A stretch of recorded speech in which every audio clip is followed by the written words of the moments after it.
Halo, salam sejahtera bagi kita semua. Perkenalkan, nama saya Noprianti Brutarigan, NPM 200910076, Prodi BGSD, kelas C, semester 1, Fakultas Keguruan dan Ilmu Pendidikan, Universitas Katolik Santo Thomas Medan. Dosen pengampu Ibu Revlina Sinaga MPD. Mata kuliah Perkembangan Peserta Didik. Materi Perkembangan bahasa pada remaja. Pengertian perkembangan bahasa. Para ahli psikologi perkembangan mendefinisikan perkembangan bahasa sebagai kemampuan individu dalam menguasai kosakata, ucapan, gramatikal, dan etika pengucapannya dalam kurun waktu tertentu sesuai dengan perkembangan umur kronologisnya. Perkembangan bahasa. Perkembangan berbahasa individu menurut Bert tahun 1989 dapat dibagi menjadi 4 komponen, yaitu 1. Fonologi, yaitu bagaimana individu memahami dan menghasilkan bunyi bahasa. 2. Semantik, merujuk kepada makna kata atau cara yang mendasari konsep-konsep yang diekspresikan dalam kata-kata atau komunikasi kata. 3. Tata bahasa, yaitu penguasaan kosakata dan memodifikasikan cara-cara yang bermakna. 4. Pragmatik, yaitu bagaimana menggunakan bahasa dengan baik ketika berkomunikasi dengan orang lain. Tahap perkembangan bahasa. Tahap perkembangan bahasa dapat dibedakan ke dalam tahap-tahap sebagai berikut. 1. Tahap pralinguistik atau meraban. 2. Tahap holofrastik atau kalimat satu kata atau 1,0 sampai 1,8 tahun. 3. Tahap kalimat dua kata atau 1,6 sampai 2 tahun. 4. Tahap pengembangan tata bahasa awal atau 2 sampai 5 tahun. 5. Tahap pengembangan tata bahasa lanjutan atau 5 sampai 10 tahun. Tahap kompetensi lengkap atau 11 tahun dewasa. Dukungan tahapan perkembangan bahasa. 1. Kognisi. Tinggi rendahnya kognisi individu akan memengaruhi cepat lambatnya perkembangan bahasa individu. 2. Pola komunikasi dalam keluarga yang pola komunikasinya banyak arah atau interaksinya relatif demokratis akan mempercepat perkembangan bahasa anggota keluarganya dibanding yang menerapkan pola komunikasi dan interaksi sebaliknya. 3. Jumlah anggota keluarga.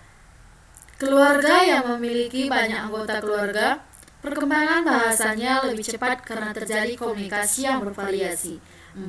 Posisi urutan kelahiran. Perkembangan bahasa anak yang posisi kelahirannya di tengah akan lebih cepat bertimbang anak sulung atau anak bungsu. 5. Kedwibahasaan. Anak yang dibesarkan dalam keluarga yang menggunakan bahasa lebih dari satu akan lebih bagus dan lebih cepat perkembangan bahasanya karena anak terbiasa menggunakan bahasa secara bervariasi. Perbedaan individual dalam perkembangan bahasa. Nelson mengatakan bahwa ada 2 tipe perkembangan anak dalam menggunakan bahasa. Anak dengan tipe referensial cenderung berpandangan bahwa sebagian besar bahasa digunakan untuk membicarakan benda-benda. 2. Anak dengan tipe ekspresif cenderung berpandangan bahwa sebagian besar bahasa digunakan untuk membicarakan dirinya dengan orang lain dan sekaligus untuk mengekspresikan perasaan, kebutuhan, dan kondisi sosial lainnya. Remaja yang berasal dari lingkungan yang berbeda juga akan berbeda pula. Kemampuan dan perkembangan bahasanya. Perbedaan individu pada setiap kemampuan berbahasa akan meningkatkan sejalan dengan bertambahnya usia. Semakin bertambah usia, semakin luas dan bervariasinya lingkungan hidup dan lingkungan pergaulan. Pengaruh bahasa gaul terhadap bahasa remaja. Bahasa gaul adalah dialek bahasa Indonesia non-formal yang digunakan oleh komunitas tertentu atau di daerah tertentu untuk pergaulan KBBI 2008 nomor 116.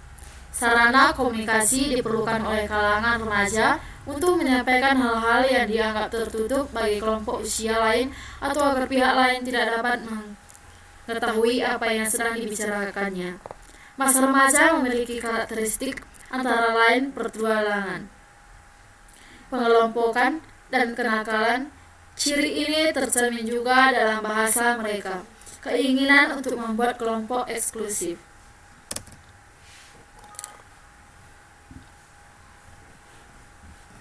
Contoh bahasa gaul, alay, singkatan dari anak layangan, yaitu orang-orang kampung yang bergaya norak. Alay sering diidentikan dengan hal-hal yang norak, narsis, lol. Kata ini belakangan ini sering dipakai terutama dalam komunikasi chatting. Kata itu merupakan singkatan dari log, out, loon, yang berarti tertawa terbahak-bahak, krik, suara jangkrik. Istilah ini biasanya digunakan dalam pembicaraan di dunia maya untuk menggambarkan kondisi yang sangat tidak lucu. Sekian dan terima kasih. Mohon maaf bila ada kata salah.